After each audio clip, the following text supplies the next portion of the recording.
Hello student, उम्मीद करती हूँ आप बहुत खुश होंगे, स्वस्थ होंगे।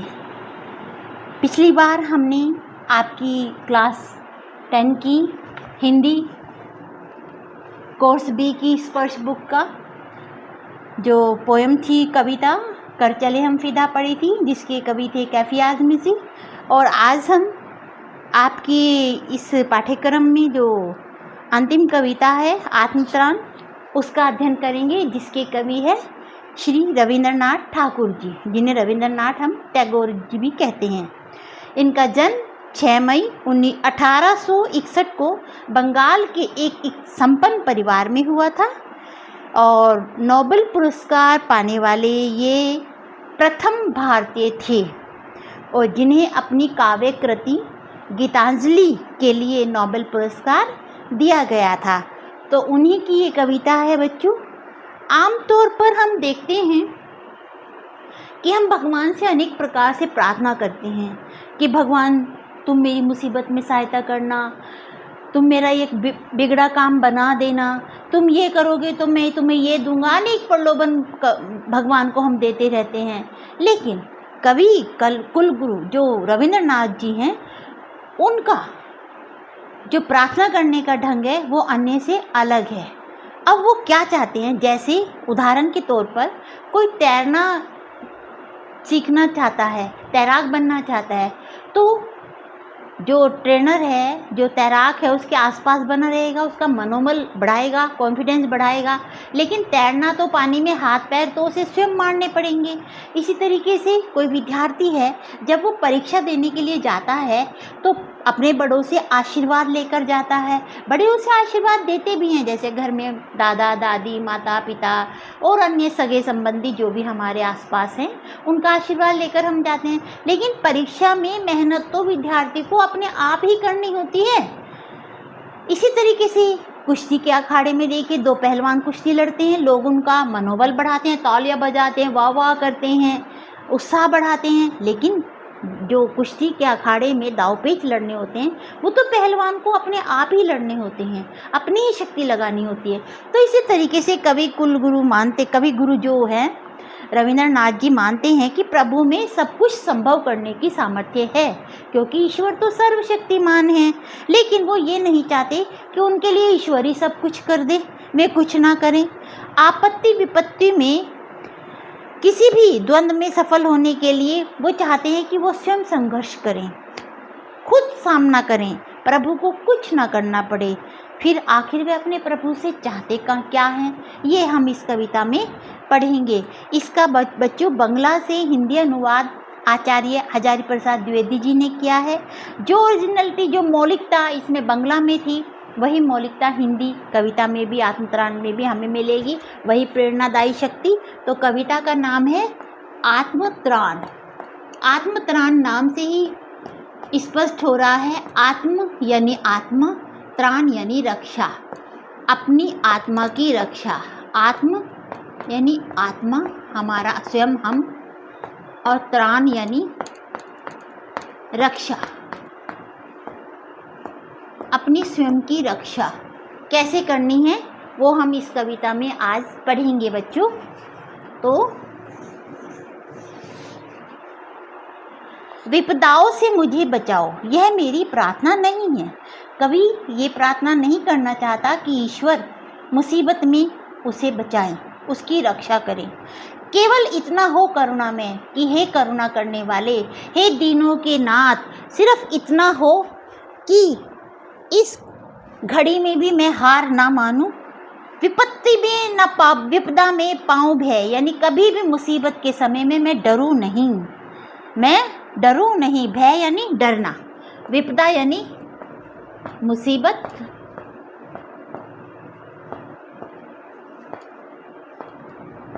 और भय यानी डर, कि मैं डरूं नहीं। दुख ताप से व्यथित चित्त को ना दो सांत्वना नहीं सही, यानी दुख और कष्टों से पीड़ित, व्यथित यानी दुखी चित्त को, मन को मेरे आप सांत्वना ना दो, तसल्ली ना दो। ठीक है, ना दो, मुझे तसल्ली नहीं चाहिए, पर हे व्यथित यानी दुखी, पीड़ित, और सांत्वना यानी तसल्ली, तसल्ली, दिलासा। लेकिन इतना होवे करुणा में, हे करुणा के करने वाले भगवान, सिर्फ इतना हो कि दुख को मैं कर सकूं सदा जय, इस दुख की स्थिति में भी सदा विजय प्राप्त करूं। कोई कहीं सहायक ना मिले मुझे, कहीं दूर तक कोई मेरी मदद करने वाला, सहायता करने वाला ना मिले, तो अपना बल पौरुष ना हिले, लेकिन मेरी जो शक्ति है, मेरा जो पुरुषत्व है, वो ना डगमगाए, वो ना हिले, वो कम ना हो, मेरा आत्मविश्वास बना रहे। बस इतनी मेरे ऊपर कृपा करना, ये कभी ईश्वर से प्रार्थना करते हैं। हानि उठानी पड़े जगत में, लाभ अगर वंचना सही, जगत यानी संसार। इस जगत में या तुम किसी से भी मुझे होता है, संसार में कभी नुकसान होता है, कभी नफ़ा होता है, तो इस जगत में यानी इस संसार में मुझे हानि उठानी पड़े या कोई वंचना यानी धोखा मेरे साथ कर दे और मेरा नुकसान हो जाए, कोई मुझे धोखा दे दे, तो भी मैं मन से ना मानूं क्षय, मन से क्षय ना मानूं, क्षय यानी नुकसान, कि क्या नष्ट हो गया मेरा, ये ना मानूं, मन से हार ना मानूं। मेरा त्राण करो अनुदिन, अनुदिन तुम, ये मेरी प्रार्थना नहीं, मेरी ये प्रार्थना नहीं है कि अनुदिन यानी हर दिन तुम मेरा त्राण यानी मेरी रक्षा करो, ये मैं आपसे नहीं चाहता। बस इतना होवे करुणा में, हे दीनों के सागर, ये दया करने वाले भगवान जो हैं, सिर्फ मेरे ऊपर इतनी कृपा बनाए रखना कि तरने की हो शक्ति आना में, इस संसार में तैरने की यानी सरवाइव करने की, आगे बढ़ने की, अपने लक्ष्य को पाने की शक्ति आना में यानी लगातार मेरे अंदर बनी रहे। ये संसार एक भव सागर के समान है, जिसमें हमें बचपन से लेके वृद्धावस्था तक इसे पार करके जाना होता है और अनेक संघर्ष करने पड़ते हैं।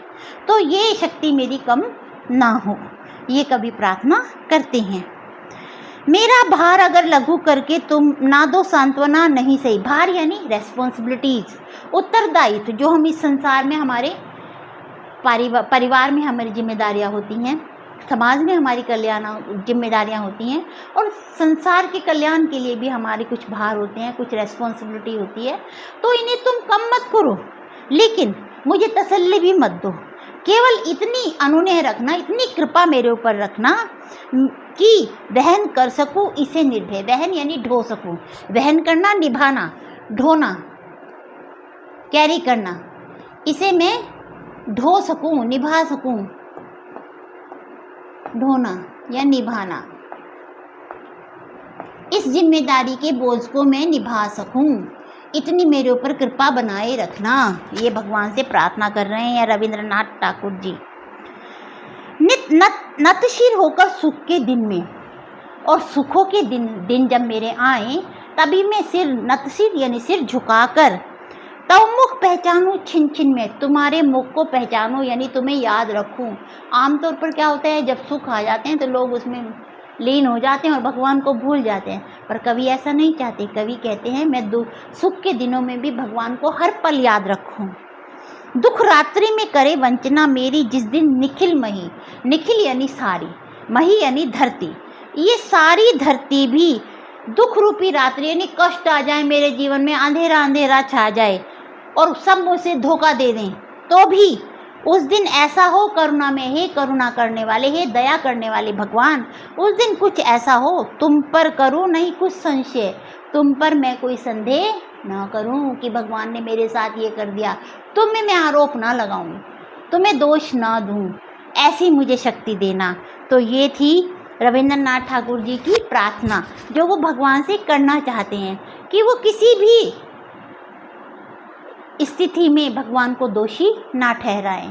तो बच्चों, इसमें भगवान से वो प्रार्थना करते हैं उनका आत्मविश्वास बना रहे, उनका बल बना रहे, उनका पौरुष बना रहे, आत्मशक्ति हो, हौसला हो, उनके अंदर साहस हो, और साहस होगा तो सारे काम अपने आप हो जाएगी, ईश्वर की कृपा होगी तो इस इंसान सारी जिम्मेदारियों को हंसते हंसते निभा लेगा। तो ये रविंद्रनाथ ठाकुर जी की कविता है। तो मैं समझती हूँ कि आपको ये अच्छी लगी होगी और आप इसे पढ़ेंगे तो अवश्य आपकी समझ में आएगी। Thank you student.